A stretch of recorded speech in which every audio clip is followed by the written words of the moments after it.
suis très content, très heureux, d'autant plus que ça va être la première fois que je vais montrer mon film à un public. Et le festival de San Sebastián est un formidable festival, et d'être en compétition officielle, c'est encore plus joyeux.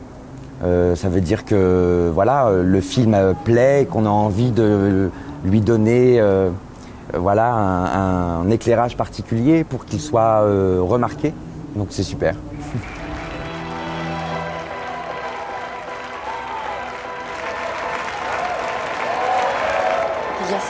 Yann Olivier serait tellement fier de toi. Merci. Merci à toi, Sarah. Il est plus formel, plus stylisé. J'avais envie effectivement de me décrocher de l'aspect un peu sec et réaliste de mon premier film, et de l'emmener dans quelque chose de plus esthétique, aussi parce que l'histoire le demandait. C'est vrai que c'est une histoire qui commence à Paris, mais dans un Paris pas du tout... il est réaliste, mais qui n'est pas comme tout le monde, c'est-à-dire que le milieu de la mode est quand même un milieu à part. Ce qui est intéressant, c'est qu'ensuite, très rapidement, on est en banlieue de Montréal, au Québec.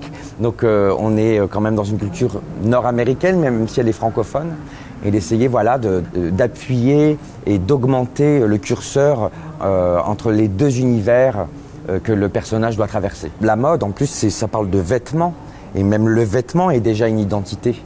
C'est un costume, tous les jours on met un costume. Donc c'est un aspect assez symbolique dans le film, parce que ce n'est pas du tout un film sur la mode, mais c'est aussi un monde où on peut objectiver les femmes. Et ça, c'est intéressant aussi dans ce que le film essaye de creuser, c'est l'image des femmes. Et d'ailleurs, le film commence sur un défilé, et on a une succession comme ça de modèles. En plus, ce sont des femmes qui n'expriment rien, qui sont juste là à prêter leur corps pour le vêtement. Et même voilà, symboliquement, ça raconte quelque chose de notre société. Par exemple, la photo de la couverture est inspirée d'une œuvre de Matisse qui raconte la chute d'Icare. Et Icare, c'est celui qui, grâce à son père, a eu des ailes. Et bien évidemment, il chute. Mais il y a toute une thématique effectivement de l'oiseau. D'ailleurs, le personnage retourne au Québec pour organiser les funérailles de son père. Et comme dans beaucoup de funérailles, on passe souvent un morceau de musique que le défunt aimait, et ça s'appelle Comme l'oiseau, comme l'oiseau de Michel Fugain et du Big Bazar.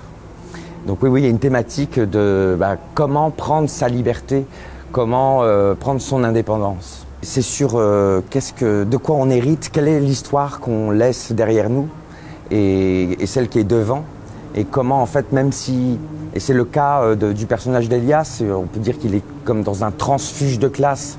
C'est quelqu'un qui a complètement tiré un trait sur son passé. Il change même de prénom. Il ne peut pas changer son nom, enfin son patronyme même, on va dire, le nom de son père. Et en fait, c'est le principe de la tragédie d'ailleurs. Hein. Comme Édipe, une tentative de guérison qui conduit au désastre. Hein. Édipe sait qu'il est sujet d'un oracle, et donc il fuit Thèbes pour ne pas tuer son père et épouser sa mère. Et en fait, en fuyant, il va directement là où il ne fallait pas. C'est ça que j'ai voulu traiter, vraiment un personnage tragique, mais presque avec des références mythologiques. Dire que finalement, et c'est terrible, hein, c'est une sorte de déterminisme, quel que soit le choix qu'on fait, on a quand même cet héritage qu'on ne peut pas refuser et qu'on est obligé d'accepter. Voilà. C'est une sorte de déterminisme. Oui. Alors, il n'y a pas eu forcément de films qui m'ont inspiré pour celui-ci. Il y a une référence à Vertigo au début, bien évidemment, on voit cette spirale. On peut aussi penser au labyrinthe dans Shining. Mais au-delà de ça, non, il n'y a pas... Je suis quelqu'un de... J'aime beaucoup les différents films. Je peux vraiment être passionné par un David Lynch, comme un Michael Haneke, comme un Gus Van Sant, ou Chabrol, Hitchcock. Mais j'ai pas de film référence. Non. Alors après, je m'amuse avec le genre. Il y a une petite citation quand même, sans révéler les choses. Il y a un décor assez principal dans le film qui est le sous-sol. Et le sous-sol, dans beaucoup de films d'épouvante, on sait où il mène. Hein. C'est la descente aux enfers, comme dans Psychose, ou même dans Misery aussi. Voilà, donc là, ça peut être des références de films, mais une inspiration vraiment totale pour concevoir celui-ci, non. Ouais. Je suis en train d'écrire un 3e film qui va encore continuer à creuser la thématique du patriarcat, mais d'une autre façon. J'ai envie de faire un film d'époque. Voilà.